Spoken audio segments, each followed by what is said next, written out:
Então nós estamos diante desta que é aqui chamada a parábola do bom pastor. É muito interessante perceber como desde o capítulo 10, Zacarias está referindo-se ao Senhor como sendo o bom pastor, que cuida das suas ovelhas. E nós então, depois de expormos o capítulo 10 e o capítulo 11 quase todo, chegamos a esta narrativa onde é pago um salário de algumas moedas de prata ao pastor. O pastor rejeita este salário e isso é jogado ali para a casa do oleiro. E na sequência, de maneira simbólica, um cajado chamado união, que era usado para pastorear o povo, é assim quebrado, rompendo a irmandade, a união entre o reino de Israel, que fora dividido em reino do norte e reino do sul, entre Judá e Israel. E hoje eu gostaria justamente de tratar essa última porção do texto, chamando a atenção dos irmãos para alguns significados que esse texto nos traz. Nós estamos diante de um texto eminentemente profético, um texto que aponta para um outro texto, para um outro acontecimento, para algo que ao longo da história revelou-se em Jesus Cristo, nosso Senhor. Então nós estamos diante de um momento onde Zacarias ele se demite, onde Deus vai falar: então eu não quero mais pastorear vocês, vocês estão com o coração endurecido, eu tenho me doado, me sacrificado, e ainda assim vocês têm agido com rebeldia, então eu não mais serei o pastor de vocês.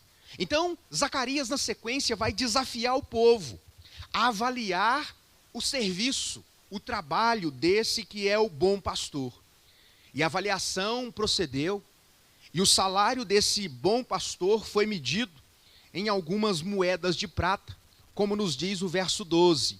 Se estiverem de acordo, paguem o meu salário. Ou seja, aquilo que é natural como forma de pagamento, recompensa, ao serviço prestado por esse pastor nessa parábola aqui. Então, eles pesaram o salário, e o salário alcançou uma quantia de 30 moedas de prata.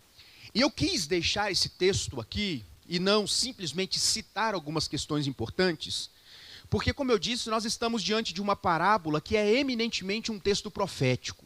Possui significados importantes que dizem respeito aos acontecimentos de Zacarias, mas que, como um texto profético com duplo cumprimento, aponta para aquilo que aconteceu com Jesus e possui uma aplicação prática para nós, para a nossa igreja e para o nosso coração. Então eu queria destacar aqui três lições importantes que nós podemos extrair destes três versos 12, 13 e 14. A primeira delas: o bom pastor, ele é tratado com demérito, e é dado a ele um salário que não condiz com a dignidade da sua pessoa e do trabalho que ele oferece. Meus irmãos, existe algo de interessante acontecendo aqui. Por mais que o bom pastor desta parábola tenha sido aquele que pastoreou o povo, aquele que cuidou das ovelhas que estavam sendo levadas para o matadouro, e nós vimos isso em nossa última exposição, nesta parábola, as ovelhas que estavam sendo sacrificadas eram as pessoas que não tinham o cuidado daqueles pastores, que eram mercenários da fé, que estavam interessados no seu próprio enriquecimento. Mas Deus intervém na história do povo como alguém que vai pastorear o coração daqueles que estão aflitos. O que acontece é que ele também não é recebido pelo povo. Jerusalém não recebe o pastoreio do bom pastor. E nesse momento, depois desta ação desgostosa de ver a rebeldia do povo, até mesmo para com o bom pastor, ele então pede aqui para que avaliem o trabalho. E é endereçado a esse pastor um salário não condizente com o serviço que é prestado. Meus irmãos, gera indignação no coração de qualquer trabalhador quando ele é submetido a uma condição de receber um salário que não é condizente com a qualidade ou, enfim, com a periculosidade, com a importância do serviço que é prestado. E nós estamos diante de um cenário como esse, de alguém que é tratado com demérito. O verso 12 vai dizer: eu lhes disse, se lhes parece bem, dá-me o meu salário. Então pesaram, e esse salário foi de 30 moedas de prata. Eu disse que eu queria tratar um pouco dessas 30 moedas de prata, porque é uma quantia relevante aqui. É uma quantia simbólica, obviamente, que aponta para o demérito que o bom pastor é recebido, que o valor que é atribuído ao trabalho do bom pastor é dado aqui. Por que eu digo que é importante, irmãos? Porque 30 moedas de prata era normalmente a quantia paga a um dono de um escravo que tinha um escravo ferido por uma chifrada de um boi. Quando nós lemos, por exemplo, o relato de Êxodo, capítulo 21, verso 32, nós veremos que essa é a quantia que é dada a alguém que tem um escravo que é ali, que sofre uma chifrada. Agora, o escravo está de atestado, está impossibilitado. Essa era a quantia correspondente ao trabalho de um escravo. Essas 30 moedas representam o valor correspondente a um escravo ferido. Era, naquele contexto, o salário mais desprezível que alguém poderia receber. Então imagine, irmãos, que esse bom pastor lhe foi oferecido o menor de todas as quantias possíveis, que era comumente utilizado para remunerar um escravo ferido. O profeta, de maneira muito sarcástica, ele trata esse salário como sendo um magnífico preço.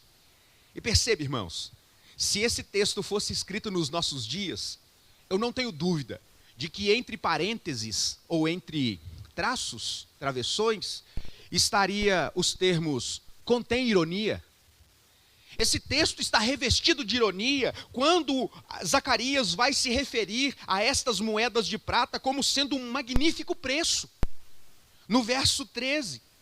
E é muito interessante o comentário que F.B. Meyer faz desse texto, e ele diz assim: é como se nós pudéssemos ler, ou se Zacarias quisesse dizer o seguinte: os teus serviços são tão imprestáveis para a comunidade, quanto o de algum obscuro servo empregado, o mais humilde, no mais humilde serviço. Então, a percepção de valor com que as pessoas viam o trabalho do bom pastor, e perceba, este salário aqui, ele está simbolizando o trabalho do bom pastor. Não se trata mais dos falsos pastores, dos bodes guias que nós tratamos no capítulo 10. Aqui é o sentido de valor que as pessoas tinham para com aquilo que o bom pastor estava oferecendo, o seu pastoreio. Então, em primeiro lugar, nós percebemos que o bom pastor é recebido com extremo demérito. Em segundo lugar, o bom pastor, ele rejeita esse salário. O verso 13 vai dizer que Deus então fala com Zacarias o seguinte: Zacarias, pega esse magnífico dinheiro, esse magnífico preço com que eu fui avaliado e jogue para o oleiro. E é muito interessante que Zacarias vai registrar: eu peguei as 30 moedas de prata e joguei para a casa do oleiro, na casa do Senhor. É muito interessante como Deus ordena que Zacarias jogue o dinheiro na casa do oleiro, porque ele havia recebido um salário indigno. É muito interessante perceber aqui, irmãos, que Deus ele vai rejeitar a maneira que o seu pastoreio é recebido. Deus não está interessado nesse tipo de relação. Richard Phillips, ele diz, e ele comenta esse texto, dizendo que Zacarias rejeita o pagamento porque ele não queria contribuir com os corruptos os líderes religiosos, e consequentemente, esse é o valor retratado de vívido desprezo do mundo pela verdadeira religião, assim como a rejeição de Deus com arrogante oferta. Então, Phillips está querendo nos ensinar aqui que esta rejeição da parte de Deus, onde Zacarias vai lá e devolve aquilo, na verdade, demonstra como a rejeição ao Deus verdadeiro se revela em algo desprezível que é ofertado. E em segundo lugar, nós aprendemos como Deus despreza esse tipo de atitude. Então ele vai lá e deposita essas moedas de prata na casa do oleiro. Eu tenho certeza que se você já participou da escola bíblica dominical, você já deve ter ouvido uma outra passagem que trata de outras 30 moedas de prata. Vamos fazer um exercício aqui? Que outra passagem vem à mente dos irmãos, onde alguém foi pesado e foi-lhe atribuído o valor de 30 moedas de prata? Oi? Judas? Judas? Na verdade foi Jesus, né?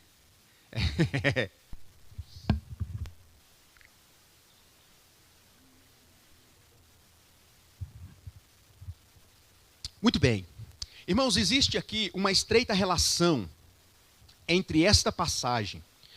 Existe aqui um conteúdo profético extremamente interessante e mostra e aponta para uma ligação com o relato de Mateus capítulo 27, versos 1 a 10. Esse pastor que aqui é rejeitado, ele aponta para Jesus Cristo, Filho de Deus, que foi rejeitado pelo seu povo. Ele também foi avaliado pelos líderes naquele contexto em 30 moedas de prata, e essas moedas foram pagas, como lembrou o presbítero Valdemir, a Judas Iscariotes por essa traição. Quando Judas caiu em si e percebeu o que ele tinha feito, Judas então volta as moedas para os principais sacerdotes. Eles então estavam, sem saber, cumprindo essa profecia de Zacarias, usando as moedas para comprar o campo do oleiro. Então perceba, irmãos, que o que está acontecendo nesta parábola descrita por Zacarias, na relação de Deus como sendo bom pastor e a rejeição do povo de Deus, ela aponta para aquele momento histórico que o povo vivia no pós-exílio, mas ela se cumpre duplamente na pessoa e obra de Jesus Cristo, quando o bom pastor, o supremo pastor, ele desce ao mundo para aqueles que eram seus.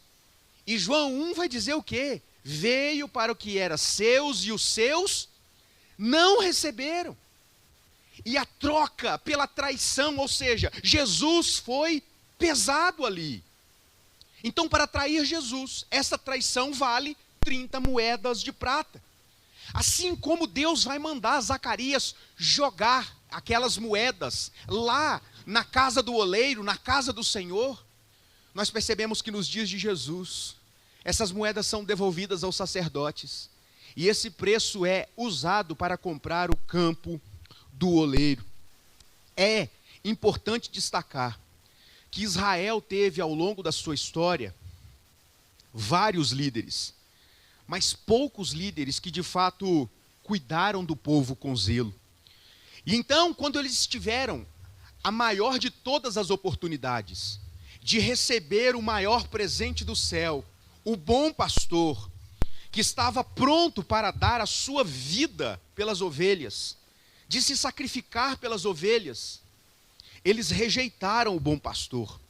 Ele foi vendido pelo preço de um escravo, e ele foi pendurado numa cruz, como nós muito bem sabemos, e como muito bem registra Marcos 26, verso 15. E é muito interessante que, quando nós olhamos para o relato de Zacarias, nós percebemos o teor profético destas palavras se cumprindo na pessoa e obra de Jesus Cristo. De maneira muito interessante, Warren Wiersbe, ele comenta esse texto e ele traz luz ao que nós estamos dizendo aqui. Então, eu quero abrir aspas para o Wiersbe, que ele diz assim: é evidente que as palavras de Zacarias não são perfeitamente paralelas aos acontecimentos de Mateus 27, 1 a 10. O que ele quer dizer aqui? Esse texto aponta, mas elas não são perfeitamente paralelas. E na sequência ele vai mostrar as diferenças entre elas. Em Zacarias, o dinheiro foi dado para o profeta. Então, o dinheiro foi entregue para Zacarias. Enquanto em Mateus, o dinheiro foi dado para Judas, o traidor. O profeta deu o dinheiro para o oleiro no templo, mas Judas deu o pagamento para os sacerdotes, que depois compraram o campo do oleiro. O texto de Mateus, capítulo 27, verso 9, diz que o profeta que esta profecia é de Jeremias. Porque quando a gente vai lá para Mateus, capítulo 27, por favor, vamos lá. Mateus 27, verso 9. Abra sua Bíblia. Esse eu não quero só citar, não. Eu quero ler, porque eu preciso explicar um detalhe aqui que pode parecer uma incoerência do texto. Mas eu quero explicar a razão pela qual Mateus cita apenas Jeremias, quando claramente nós estamos vendo que quem trata disso é Zacarias. E eu quero explicar essa questão para os irmãos. Mateus capítulo 27, verso 9, diz assim, ó. Aqui. Então se cumpriu o que foi dito por meio do profeta Jeremias. Pagaram as 30 moedas de prata, o preço que foi estimado, aquele a quem alguns dos filhos de Israel avaliaram.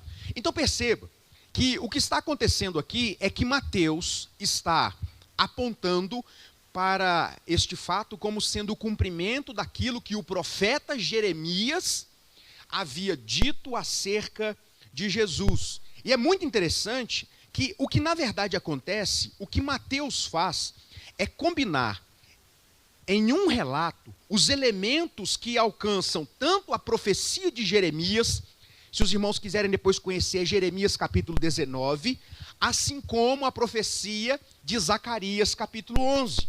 Uma vez que Zacarias era um profeta menor e Jeremias um profeta maior, naturalmente era usado o profeta maior para trazer a referência. Então, o que Mateus faz aqui é compilar as duas profecias que estão tratando desse assunto e endereçá-las ou apontar como sendo uma profecia de Jeremias. E aqui é apenas uma citação do profeta maior. Mas o que ele faz aqui é um compilado das duas profecias. Então não existe aqui nenhum tipo de contradição na citação que é feita por Mateus à profecia. Muito possivelmente, ele tinha pleno conhecimento de ambas as narrativas que apontavam para o mesmo fato. Está bem claro, portanto, que o ato simbólico de Zacarias está profundamente conectado com a experiência real de Cristo. Quando Zacarias narra este desprezo, ele está apontando justamente para o Filho de Deus que desce do céu, que se fez carne, que curou pessoas de todas as enfermidades, que libertou pessoas, e ele então curou, salvou aqueles que estavam com o coração quebrantado, perdoando os seus pecados. Porém, mesmo tendo vindo para os seus, João 1,11 vai dizer que os seus não o receberam. Ele foi acusado de ser um beberrão, Jesus foi acusado de ser um endemoniado, foi acusado de blasfemar contra Deus, foi acusado de conspirar contra César, nesse sentido, conspirar contra o Império Romano, que era dominante naquele tempo. Jesus, por conta disso, foi preso, açoitado, cuspido, vendido, acusado, condenado, crucificado. Jesus foi sepultado. E é muito interessante perceber que nenhum desses acontecimentos pegou Jesus de surpresa. Os discípulos sim ficaram surpresos. Os discípulos sim ficaram perdidos, sem saber o que estava acontecendo, perplexos, com medo. Mas absolutamente nenhum destes acontecimentos pegou o nosso Senhor de surpresa, porque ele sabia que seria rejeitado. Quando nós lemos a oração de Jesus no Getsêmani, nós somos lembrados de que Jesus foi intencionalmente para aquela cruz. E ele sabia exatamente o que lhe aguardava. Por fim, em terceiro lugar, o bom pastor, ele então entrega as suas ovelhas. Irmãos, existe algo de triste acontecendo aqui. O bom pastor, ele é rejeitado. Ele é recebido com demérito. E embora estivesse disposto de morrer, como de fato morreu, para pastorear e para cuidar, ele foi rejeitado. E a consequência desta rejeição foi o abandono destes que não deram crédito. O verso 14, que é o último da nossa sessão, vai dizer o seguinte: depois, ou seja, depois da rejeição, depois deste salário inapropriado, eu quebrei o segundo cajado, chamado união, para romper a irmandade entre Judá e Israel. Zacarias está aqui agora demonstrando que, ao quebrar este cajado, esse ato simbólico, ele está quebrando aqui a integridade do povo de Israel. A integridade do povo seria perdida nesse momento, porque eles desprezaram o Senhor. A palavra de Deus diz que Deus é a única fonte de unidade, de esperança. Depois que Jesus acusou Jerusalém de matar os profetas, todos os profetas que foram enviados, Jesus faz um apelo: Jerusalém, Jerusalém. Mateus capítulo 23, 37 e 38, já li esse texto outras vezes. Jerusalém, Jerusalém, por que persegues? Porque mataram os profetas. Quando Jesus profere essas palavras, ele sai do templo. Mateus capítulo 24, verso 1. É muito interessante que parece haver, nessa saída de Jesus, um ato simbólico que Zacarias previu na sua parábola que nós estamos estudando.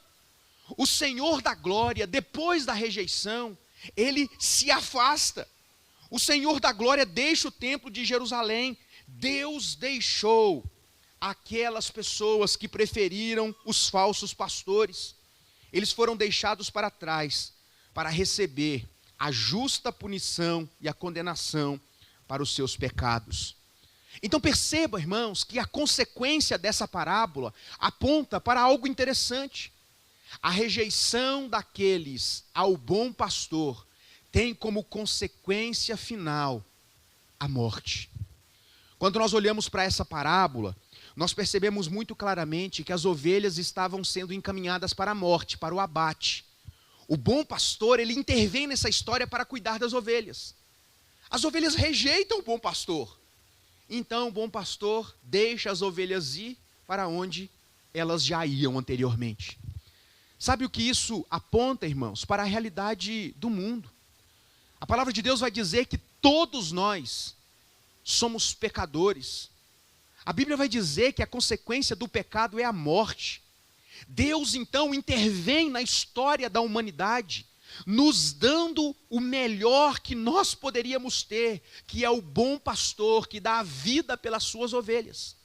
Se nós recebemos esse pastor nas nossas vidas, nós somos por ele alimentados, guardados e protegidos. Mas se nós rejeitamos o bom pastor, o final dessa história é abandono, desprezo e morte. Como nós podemos concluir esse texto? A mensagem de Zacarias, irmãos, embora seja uma mensagem antiga, eu penso que ela é extremamente oportuna para a nossa geração. Hoje nós vivemos num contexto onde muitas denominações evangélicas, elas estão se afastando do Senhor e das Escrituras.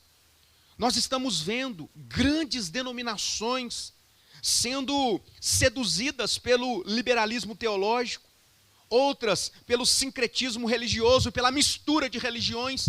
Não é difícil nós percebermos a judaização do protestantismo brasileiro. Não é difícil nós percebermos uma valorização de ritos judaicos como se eles significassem algum tipo de espiritualidade no contexto da igreja cristã. Não é difícil de perceber isso. Também não é difícil perceber como muitas denominações, embora não se deem ao liberalismo teológico, embora não tenham caído nas armadilhas do sincretismo religioso, se entregaram à ortodoxia morta. Uma igreja que não tem vida no Espírito. E eu penso que se não houver arrependimento e retorno ao Senhor e à sua palavra, estas denominações, elas se tornarão, com o passar do tempo, irrelevantes. Elas serão corrompidas e elas morrerão. Irmãos, é triste nós olharmos para o presbiterianismo norte-americano.